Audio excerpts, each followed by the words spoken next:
হয়তো এই চিত্রটা অন্যরকমও হতে পারত।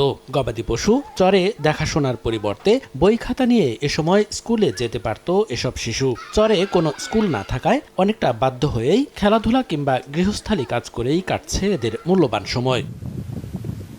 কুড়িগ্রাম সদর উপজেলায় ব্রহ্মপুত্রের চর কালীর আলগায় বসবাস করে প্রায় 400 পরিবার। অথচ এই চরে সন্তানদের পড়ালেখার জন্য নেই কোনো শিক্ষা প্রতিষ্ঠান। নদী পাড়ি দিয়ে পার্শ্ববর্তী চরে যাওয়াও দুঃসাধ্য ব্যাপার। শুধু চর কালীর আলগাই নয়, ব্রহ্মপুত্র, ধরলা, তিস্তা ও দুধকুমারের অববাহিকায় 4.5 শতাধিক চরের মধ্যে প্রায় 250 চরেই নেই কোনো প্রাথমিক বিদ্যালয়। তাই শিক্ষার আলো ছাড়াই বেড়ে উঠতে হচ্ছে এসব চরের শিশুদের। আমাদের এই জায়গায় বাচ্চা কাচ্চার কোনো লেখাপড়ার কোনো ব্যবস্থা নাই, একটা স্কুল নাই, একটা প্রাইমারি স্কুল পর্যন্ত নাই। আমাদের এসব কোনো স্কুল নাই, সেই জন্য আমরা পড়ালেখা করতে পারি না। গরু ছাগলের দেখাশোনা করি, বাড়ির দেখাশোনা করি। আমাদের এদিকে একটা স্কুল যদি হয়তো অনেক আমাদের উপকার হতো। চরে এত স্কুল নেই, আর যেগুলো স্কুল আছে সেগুলো চলে না, শিক্ষক যায় না, কোন রকম প্রক্সি টিচার দিয়ে চালায়। নদী ভাঙন আর অনুন্নত যোগাযোগ ব্যবস্থার কারণে চরাঞ্চলের এসব শিশুদের শিক্ষার আওতায় আনা সম্ভব হচ্ছে না বলে জানান জেলা প্রাথমিক শিক্ষা কর্মকর্তা।